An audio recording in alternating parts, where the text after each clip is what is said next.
سورہ انفال سورت نمبر 8۔ میں شروع کرتا ہوں اللہ تعالیٰ کے نام سے جو نہایت مہربان بڑا رحم کرنے والا ہے۔ یہ لوگ آپ سے غنیمتوں کا حکم دریافت کرتے ہیں، آپ فرما دیجئے کہ یہ غنیمتیں اللہ کی ہیں اور رسول کی ہیں، سو تم اللہ سے ڈرو اور اپنے باہمی تعلقات کی اصلاح کرو اور اللہ تعالیٰ اور اس کے رسول کی اطاعت کرو اگر تم ایمان والے ہو۔ بس ایمان والے تو ایسے ہوتے ہیں کہ جب اللہ تعالیٰ کا ذکر آتا ہے تو ان کے قلوب ڈر جاتے ہیں، اور جب اللہ کی آیتیں ان کو پڑھ کر سنائی جاتی ہیں تو وہ آیتیں ان کے ایمان کو اور زیادہ کر دیتی ہیں، اور وہ لوگ اپنے رب پر توکل کرتے ہیں جو کہ نماز کی پابندی کرتے ہیں، اور ہم نے ان کو جو کچھ دیا ہے وہ اس میں سے خرچ کرتے ہیں۔ سچے ایمان والے یہ لوگ ہیں، ان کے لیے بڑے درجے ہیں ان کے رب کے پاس، اور مغفرت اور عزت کی روزی ہے۔ جیسا کہ آپ کے رب نے آپ کے گھر سے حق کے ساتھ آپ کو روانہ کیا، اور مسلمانوں کی ایک جماعت اس کو گراں سمجھتی تھی، وہ اس حق کے بارے میں اس کے بعد کہ اس کا ظہور ہو گیا تھا آپ سے اس طرح جھگڑ رہے تھے کہ گویا کوئی ان کو موت کی طرف ہانکے لیے جاتا ہے اور وہ دیکھ رہے ہیں۔ اور تم لوگ اس وقت کو یاد کرو جب کہ اللہ تم سے ان دو جماعتوں میں سے ایک کا وعدہ کرتا تھا کہ وہ تمہارے ہاتھ آ جائے گی، اور تم اس تمنا میں تھے کہ غیر مسلح جماعت تمہارے ہاتھ آ جائے، اور اللہ تعالیٰ کو یہ منظور تھا کہ اپنے احکام سے حق کا حق ہونا ثابت کر دے اور ان کافروں کی جڑ کاٹ دے، تاکہ حق کا حق ہونا اور باطل کا باطل ہونا ثابت کر دے، گو یہ مجرم لوگ ناپسند ہی کریں۔ اس وقت کو یاد کرو جب کہ تم اپنے رب سے فریاد کر رہے تھے، پھر اللہ تعالیٰ نے تمہاری سن لی کہ میں تم کو 1000 فرشتوں سے مدد دوں گا جو لگاتار چلے آئیں گے، اور اللہ تعالیٰ نے یہ امداد محض اس لیے کی کہ بشارت ہو اور تاکہ تمہارے دلوں کو قرار ہو جائے، اور مدد صرف اللہ ہی کی طرف سے ہے جو کہ زبردست حکمت والا ہے۔ اس وقت کو یاد کرو جب کہ اللہ تم پر اونگ طاری کر رہا تھا اپنی طرف سے چین دینے کے لیے، اور تم پر آسمان سے پانی برسا رہا تھا کہ اس پانی کے ذریعے سے تم کو پاک کر دے اور تم سے شیطانی وسوسے کو دفع کر دے اور تمہارے دلوں کو مضبوط کر دے اور تمہارے پاؤں جما دے۔ اس وقت کو یاد کرو جب کہ آپ کا رب فرشتوں کو حکم دیتا تھا کہ میں تمہارا ساتھی ہوں، سو تم ایمان والوں کی ہمت بڑھاؤ، میں ابھی کفار کے قلوب میں رعب ڈالے دیتا ہوں، سو تم گردنوں پر مارو اور ان کے پور پور کو مارو۔ یہ اس بات کی سزا ہے کہ انہوں نے اللہ کی اور اس کے رسول کی مخالفت کی، اور جو اللہ کی اور اس کے رسول کی مخالفت کرتا ہے سو بے شک اللہ تعالیٰ سخت سزا دینے والا ہے۔ سو یہ سزا چکھو اور جان رکھو کہ کافروں کے لیے جہنم کا عذاب مقرر ہی ہے۔ اے ایمان والو، جب تم کافروں سے دو بدو مقابل ہو جاؤ تو ان سے پشت مت پھیرنا، اور جو شخص ان سے اس موقع پر پشت پھیرے گا، مگر ہاں جو لڑائی کے لیے پینترا بدلتا ہو یا جو اپنی جماعت کی طرف پناہ لینے آتا ہو، وہ مستثنا ہے۔ باقی اور جو ایسا کرے گا وہ اللہ کے غضب میں آ جائے گا، اور اس کا ٹھکانہ دوزخ ہوگا، وہ بہت ہی بری جگہ ہے۔ سو تم نے انہیں قتل نہیں کیا لیکن اللہ تعالیٰ نے ان کو قتل کیا، اور آپ نے خاک کی مٹھی نہیں پھینکی بلکہ اللہ تعالیٰ نے وہ پھینکی، اور تاکہ مسلمانوں کو اپنی طرف سے ان کی محنت کا خوب عوض دے۔ بلا شبہ اللہ تعالیٰ خوب سننے والا، خوب جاننے والا ہے۔ ایک بات تو یہ ہوئی اور دوسری بات یہ ہے اللہ تعالیٰ کو کافروں کی تدبیر کو کمزور کرنا تھا۔ اگر تم لوگ فیصلہ چاہتے ہو تو وہ فیصلہ تمہارے سامنے آ موجود ہوا، اور اگر باز آ جاؤ تو یہ تمہارے لیے نہایت خوب ہے، اور اگر تم پھر وہی کام کرو گے تو ہم بھی پھر وہی کام کریں گے، اور تمہاری جمعیت تمہارے ذرا بھی کام نہ آئے گی، گو کتنی زیادہ ہو۔ اور واقعی بات یہ ہے کہ اللہ تعالیٰ ایمان والوں کے ساتھ ہے۔ اے ایمان والو، اللہ کا اور اس کے رسول کا کہنا مانو، اور اس کا کہنا ماننے سے روگردانی مت کرو سنتے جاتے ہوئے، اور تم ان لوگوں کی طرح مت ہونا جو دعویٰ تو کرتے ہیں کہ ہم نے سن لیا، حالانکہ وہ سنتے سناتے کچھ نہیں۔ بے شک بدترین خلائق اللہ تعالیٰ کے نزدیک وہ لوگ ہیں جو بہرے ہیں، گونگے ہیں، جو کہ ذرا نہیں سمجھتے، اور اگر اللہ تعالیٰ ان میں کوئی خوبی دیکھتا تو ان کو سننے کی توفیق دے دیتا، اور اگر ان کو اب سنا دے تو ضرور روگردانی کریں گے بے رخی کرتے ہوئے۔ اے ایمان والو، تم اللہ اور اس کے رسول کے کہنے کو بجا لاؤ جبکہ رسول تم کو تمہاری زندگی بخش چیز کی طرف بلاتے ہوں، اور جان رکھو کہ اللہ تعالیٰ آدمی کے اور اس کے قلب کے درمیان آڑ بن جایا کرتا ہے، اور بلا شبہ تم سب کو اللہ ہی کے پاس جمع ہونا ہے۔ اور تم ایسے وبال سے بچو کہ جو خاص کر صرف انہی لوگوں پر واقع نہ ہوگا جو تم میں سے ان گناہوں کے مرتکب ہوئے ہیں، اور یہ جان رکھو کہ اللہ سخت سزا دینے والا ہے۔ اور اس حالت کو یاد کرو جبکہ تم زمین میں قلیل تھے، کمزور شمار کیے جاتے تھے، اس اندیشے میں رہتے تھے کہ تم کو لوگ نوچ کھسوٹ نہ لیں، سو اللہ نے تم کو رہنے کی جگہ دی اور تم کو اپنی نصرت سے قوت دی اور تم کو نفیس نفیس چیزیں عطا فرمائیں تاکہ تم شکر کرو۔ اے ایمان والو، تم اللہ اور رسول کے حقوق میں جانتے ہوئے خیانت مت کرو اور اپنی قابل حفاظت چیزوں میں خیانت مت کرو، اور تم اس بات کو جان رکھو کہ تمہارے اموال اور تمہاری اولاد ایک امتحان کی چیز ہے، اور اس بات کو بھی جان رکھو کہ اللہ تعالیٰ کے پاس بڑا بھاری اجر ہے۔ اے ایمان والو، اگر تم اللہ سے ڈرتے رہو گے تو اللہ تعالیٰ تم کو ایک فیصلے کی چیز دے گا اور تم سے تمہارے گناہ دور کر دے گا اور تم کو بخش دے گا، اور اللہ تعالیٰ بڑے فضل والا ہے۔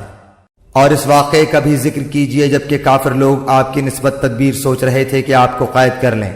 یا آپ کو قتل کر ڈالیں یا آپ کو خارج وطن کر دیں، اور وہ تو اپنی تدبیریں کر رہے تھے اور اللہ اپنی تدبیر کر رہا تھا،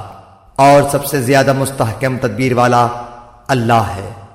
اور جب ان کے سامنے ہماری آیتیں پڑھی جاتی ہیں تو کہتے ہیں کہ ہم نے سن لیا، اگر ہم چاہیں تو اس کے برابر ہم بھی کہہ دیں، یہ تو کچھ بھی نہیں، صرف بے سند باتیں ہیں جو پہلوں سے منقول چلی آ رہی ہیں۔ اور جبکہ ان لوگوں نے کہا کہ اے اللہ، اگر یہ قرآن آپ کی طرف سے واقعی ہے تو ہم پر آسمان سے پتھر برسا یا ہم پر کوئی دردناک عذاب واقع کر دے، اور اللہ تعالیٰ ایسا نہ کرے گا کہ ان میں آپ کے ہوتے ہوئے ان کو عذاب دے، اور اللہ ان کو عذاب نہ دے گا اس حالت میں کہ وہ استغفار بھی کرتے ہوں۔ اور ان میں کیا بات ہے کہ ان کو اللہ تعالیٰ سزا نہ دے، حالانکہ وہ لوگ مسجد حرام سے روکتے ہیں جبکہ وہ لوگ اس مسجد کے متولی نہیں، اس کے متولی تو سوا متقیوں کے اور اشخاص نہیں، لیکن ان میں اکثر لوگ علم نہیں رکھتے۔ اور ان کی نماز کعبے کے پاس صرف یہ تھی سیٹیاں بجانا اور تالیاں بجانا، سو اپنے کفر کے سبب اس عذاب کا مزہ چکھو۔ بلا شک یہ کافر لوگ اپنے مالوں کو اس لیے خرچ کر رہے ہیں کہ اللہ کی راہ سے روکیں، سو یہ لوگ تو اپنے مالوں کو خرچ کرتے ہی رہیں گے، پھر وہ مال ان کے حق میں باعث حسرت ہو جائیں گے، پھر مغلوب ہو جائیں گے، اور کافر لوگوں کو دوزخ کی طرف جمع کیا جائے گا تاکہ اللہ تعالیٰ ناپاک کو پاک سے الگ کر دے اور ناپاکوں کو ایک دوسرے سے ملا دے، پس ان سب کو اکٹھا ڈھیر کر دے، پھر ان سب کو جہنم میں ڈال دے۔ ایسے لوگ پورے خسارے میں ہیں۔ آپ ان کافروں سے کہہ دیجئے کہ اگر یہ لوگ باز آ جائیں تو ان کے سارے گناہ جو پہلے ہو چکے ہیں سب معاف کر دیے جائیں گے، اور اگر اپنی وہی عادت رکھیں تو کفار سابقین کے حق میں قانون نافذ ہو چکا ہے، اور تم ان سے اس حد تک لڑو کہ ان میں فساد عقیدہ نہ رہے اور دین اللہ ہی کا ہو جائے، پھر اگر یہ باز آ جائیں تو اللہ تعالیٰ ان اعمال کو خوب دیکھتا ہے، اور اگر روگردانی کریں تو یقین رکھیں کہ اللہ تعالیٰ تمہارا کارساز ہے، وہ بہت اچھا کارساز ہے اور بہت اچھا مددگار ہے۔ جان لو کہ تم جس قسم کی جو کچھ غنیمت حاصل کرو اس میں سے 5واں حصہ تو اللہ کا ہے، اور رسول کا، اور قرابت داروں کا، اور یتیموں اور مسکینوں کا، اور مسافروں کا، اگر تم اللہ پر ایمان لائے ہو اور اس چیز پر جو ہم نے اپنے بندے پر اس دن اتارا ہے، جو دن حق و باطل کی جدائی کا تھا، جس دن 2 فوجیں بھڑ گئی تھیں۔ اللہ ہر چیز پر قادر ہے۔ جبکہ تم پاس والے کنارے پر تھے اور وہ دور والے کنارے پر تھے، اور قافلہ تم سے نیچے تھا، اگر تم آپس میں وعدے کرتے تو یقیناً تم وقت معین پر پہنچنے میں مختلف ہو جاتے، لیکن اللہ کو تو ایک کام کر ہی ڈالنا تھا جو مقرر ہو چکا تھا، تاکہ جو ہلاک ہو دلیل پر یعنی یقین جان کر ہلاک ہو، اور جو زندہ رہے وہ بھی دلیل پر حق پہچان کر زندہ رہے۔ بے شک اللہ بہت سننے والا خوب جاننے والا ہے۔ جبکہ اللہ تعالیٰ نے تجھے تیرے خواب میں ان کی تعداد کم دکھائی، اگر ان کی زیادتی دکھاتا تو تم بزدل ہو جاتے، اور اس کام کے بارے میں آپس میں اختلاف کرتے، لیکن اللہ تعالیٰ نے بچا لیا، وہ دلوں کے بھیدوں سے خوب آگاہ ہے۔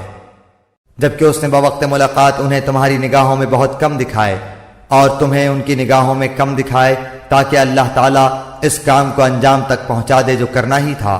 اور سب کام اللہ ہی کی طرف پھیرے جاتے ہیں۔ اے ایمان والو، جب تم کسی مخالف فوج سے بھڑ جاؤ تو ثابت قدم رہو اور بکثرت اللہ کو یاد کرو تاکہ تمہیں کامیابی حاصل ہو، اور اللہ کی اور اس کے رسول کی فرما برداری کرتے رہو، آپس میں اختلاف نہ کرو ورنہ بزدل ہو جاؤ گے اور تمہاری ہوا اکھڑ جائے گی، اور صبر و سہار رکھو، یقیناً اللہ تعالیٰ صبر کرنے والوں کے ساتھ ہے۔ ان لوگوں جیسے نہ بنو جو اتراتے ہوئے اور لوگوں میں خود نمائی کرتے ہوئے اپنے گھروں سے چلے اور اللہ کی راہ سے روکتے تھے، جو کچھ وہ کر رہے ہیں اللہ اسے گھیر لینے والا ہے۔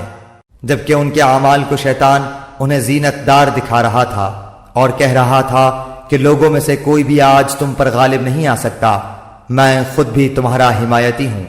لیکن جب دونوں جماعتیں نمودار ہوئیں تو اپنی ایڑیوں کے بل پیچھے ہٹ گیا اور کہنے لگا، میں تو تم سے بری ہوں، میں وہ دیکھ رہا ہوں جو تم نہیں دیکھ رہے، میں اللہ سے ڈرتا ہوں اور اللہ تعالیٰ سخت عذاب والا ہے۔ جبکہ منافق کہہ رہے تھے، اور وہ بھی جن کے دلوں میں روگ تھا، کہ انہیں تو ان کے دین نے دھوکے میں ڈال دیا ہے، جو بھی اللہ پر بھروسہ کرے اللہ تعالیٰ بلا شک و شبہ غلبے والا اور حکمت والا ہے۔ کاش کہ تو دیکھتا جب کہ فرشتے کافروں کی روح قبض کرتے ہیں، ان کے منہ پر اور سرینوں پر مار مارتے ہیں اور کہتے ہیں تم جلنے کا عذاب چکھو، یہ بسبب ان کاموں کے جو تمہارے ہاتھوں نے پہلے ہی بھیج رکھا ہے، بے شک اللہ اپنے بندوں پر ظلم کرنے والا نہیں۔ مثل فرعونیوں کے حال کے اور ان سے اگلوں کے کہ انہوں نے اللہ کی آیتوں سے کفر کیا، پس اللہ نے ان کے گناہوں کے باعث انہیں پکڑ لیا۔ اللہ تعالیٰ یقیناً قوت والا اور سخت عذاب والا ہے۔ یہ اس لیے کہ اللہ تعالیٰ ایسا نہیں کہ کسی قوم پر کوئی نعمت انعام فرما کر پھر بدل دے، جب تک کہ وہ خود اپنی اس حالت کو نہ بدل دیں جو کہ ان کی اپنی تھی، اور یہ کہ اللہ سننے والا جاننے والا ہے۔ مثل حالت فرعونیوں کے اور ان سے پہلے کے لوگوں کے کہ انہوں نے اپنے رب کی باتیں جھٹلائیں، پس ان کے گناہوں کے باعث ہم نے انہیں برباد کیا اور فرعونیوں کو ڈبو دیا، یہ سارے ظالم تھے۔ تمام جانداروں سے بدتر اللہ کے نزدیک وہ ہیں جو کفر کریں پھر وہ ایمان نہ لائیں، جن سے آپ نے عہد و پیمان کر لیا، پھر بھی وہ اپنے عہد و پیمان کو ہر مرتبہ توڑ دیتے ہیں اور بالکل پرہیز نہیں کرتے۔ پس جب کبھی تو لڑائی میں ان پر غالب آ جائے، انہیں ایسی مار مار کہ ان کے پچھلے بھی بھاگ کھڑے ہوں، ہو سکتا ہے کہ وہ عبرت حاصل کریں۔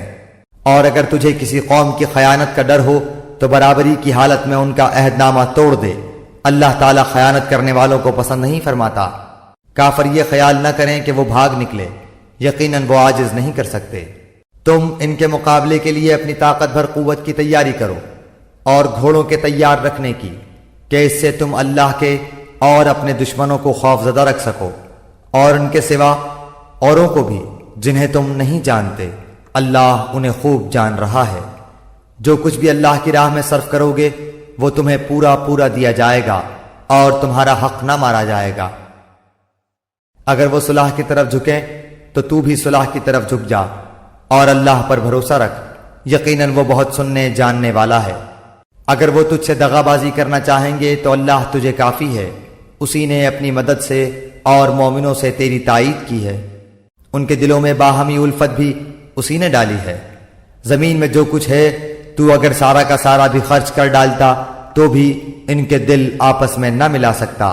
یہ تو اللہ ہی نے ان میں الفت ڈال دی ہے، وہ غالب حکمتوں والا ہے۔ اے نبی، تجھے اللہ کافی ہے اور ان مومنوں کو جو تیری پیروی کر رہے ہیں۔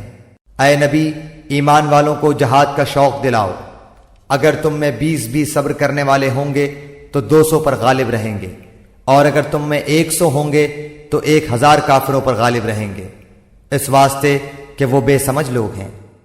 اچھا، اب اللہ تمہارا بوجھ ہلکا کرتا ہے، وہ خوب جانتا ہے کہ تم میں ناتوانی ہے،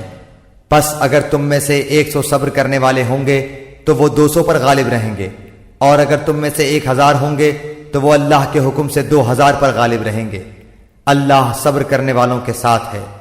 نبی کے ہاتھ میں قیدی نہیں چاہیے جب تک کہ ملک میں اچھی خون ریزی کی جنگ نہ ہو جائے۔ تم تو دنیا کے مال چاہتے ہو اور اللہ کا ارادہ آخرت کا ہے، اور اللہ زوراور باحکمت ہے۔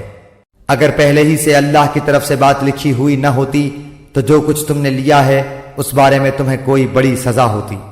پس جو کچھ حلال اور پاکیزہ غنیمت تم نے حاصل کی ہے خوب کھاؤ پیو اور اللہ سے ڈرتے رہو، یقیناً اللہ غفور الرحیم ہے۔ اے نبی، اپنے ہاتھ تلے کے قیدیوں سے کہہ دو کہ اگر اللہ تعالیٰ تمہارے دلوں میں نیک نیتی دیکھے گا تو جو کچھ تم سے لیا گیا ہے اس سے بہتر تمہیں دے گا، اور پھر گناہ بھی معاف فرمائے گا، اور اللہ بخشنے والا مہربان ہے ہی۔ اور اگر وہ تجھ سے خیانت کا خیال کریں گے تو یہ تو اس سے پہلے خود اللہ کی خیانت کر چکے ہیں، آخر اس نے انہیں گرفتار کرا دیا، اور اللہ علم و حکمت والا ہے۔ جو لوگ ایمان لائے اور ہجرت کی اور اپنے مالوں اور جانوں سے اللہ کی راہ میں جہاد کیا، اور جن لوگوں نے ان کو پناہ دی اور مدد کی، یہ سب آپس میں ایک دوسرے کے رفیق ہیں۔ اور جو ایمان تو لائے ہیں لیکن ہجرت نہیں کی، تمہارے لیے ان کی کچھ بھی رفاقت نہیں جب تک کہ وہ ہجرت نہ کریں۔ ہاں، اگر وہ تم سے دین کے بارے میں مدد طلب کریں تو تم پر مدد کرنا ضروری ہے، سوائے ان لوگوں کے کہ تم میں اور ان میں عہد و پیمان ہے۔ تم جو کچھ کر رہے ہو اللہ خوب دیکھتا ہے۔ کافر آپس میں ایک دوسرے کے رفیق ہیں، اگر تم نے ایسا نہ کیا تو ملک میں فتنہ ہوگا اور زبردست فساد ہو جائے گا۔ جو لوگ ایمان لائے اور ہجرت کی اور اللہ کی راہ میں جہاد کیا اور جنہوں نے پناہ دی اور مدد پہنچائی، یہی لوگ سچے مومن ہیں، ان کے لیے بخشش ہے اور عزت کی روزی۔ اور جو لوگ اس کے بعد ایمان لائے اور ہجرت کی اور تمہارے ساتھ ہو کر جہاد کیا، پس یہ لوگ بھی تم میں سے ہی ہیں، اور رشتے ناتے والے ان میں سے بعض سے زیادہ نزدیک ہیں اللہ کے حکم میں۔ بے شک اللہ تعالی ہر چیز کا جاننے والا ہے۔